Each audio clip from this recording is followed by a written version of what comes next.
여자는 조용히 언제나 순종하는 가운데 배워야 합니다. 여자가 가르치거나 남자를 지배하는 것을 나는 허락하지 않습니다. 여자는 조용해야 합니다.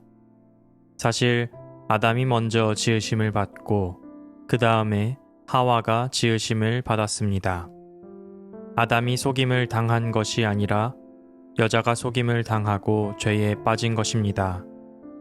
그러나 여자가 믿음과 사랑과 거룩함을 지니고 정숙하게 살면 아이를 낳는 일로 구원을 얻을 것입니다.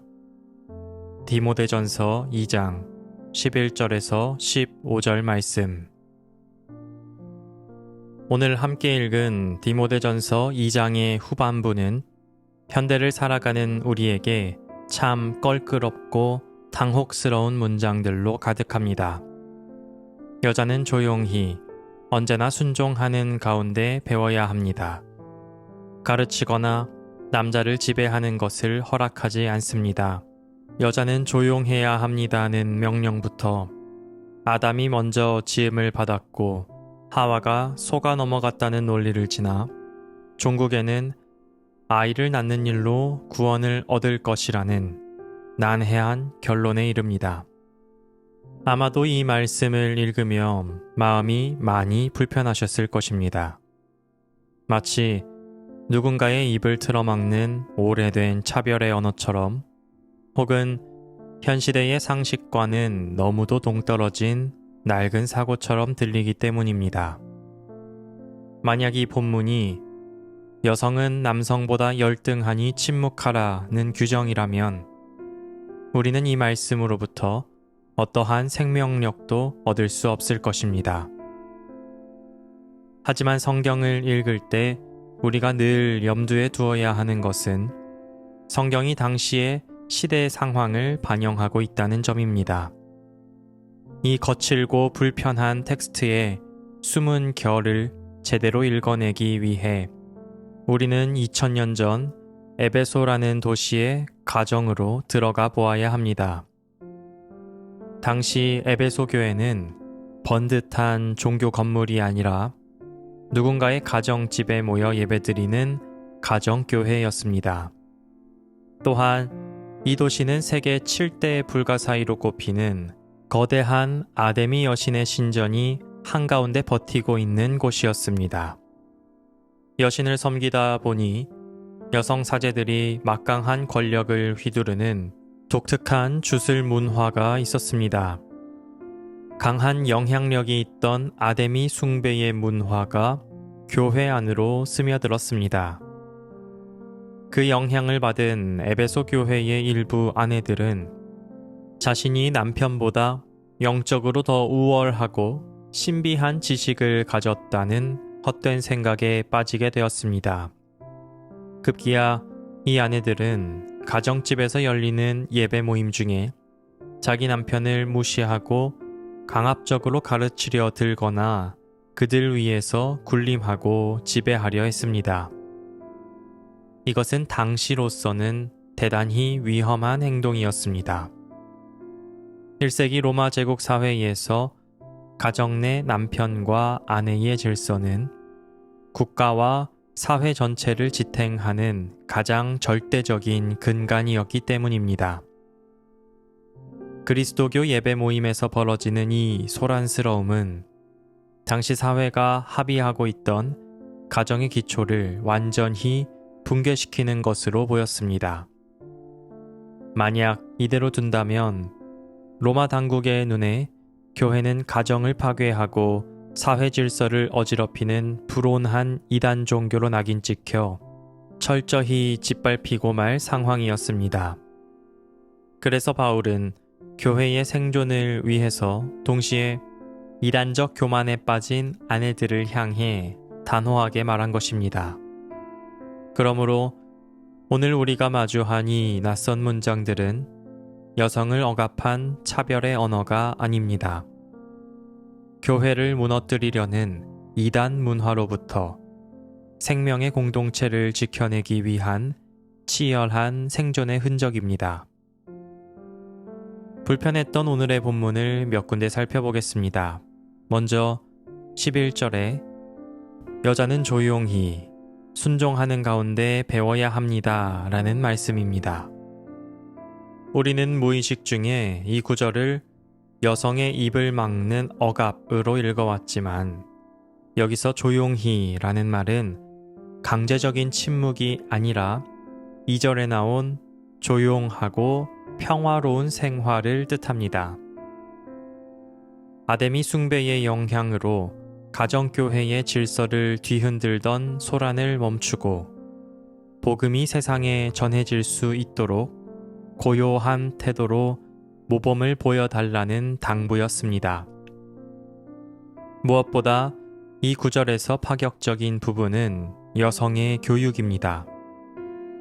당시 학문은 철저히 남성들의 전유물이었습니다. 배움에서 소외되어 이단과 주술에 쉽게 흔들렸던 여성들에게 바울은 당신들도 남성과 동등하게 배우십시오 라고 선언하는 것입니다. 로마서에서 동역자 브리스가의 리더십을 깊이 존중했던 바울에게 이 구절은 차별이 아니라 지식의 변방에 있던 이들을 중심으로 초청하는 놀라운 해방의 선언이었습니다. 이어서 12절에 남자를 지배하는 것을 허락하지 않는다는 말씀 역시 여성의 리더십을 금지한 것이 아닙니다. 여기서 쓰인 지배하다는 타인을 억압하고 쥐고 흔드는 폭력적인 통제를 뜻합니다.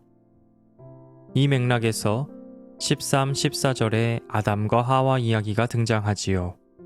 당시 에베소의 이단들은 하와가 영적으로 더 뛰어나 먼저 깨달음을 얻었다는 헛된 신화를 퍼뜨리고 있었습니다.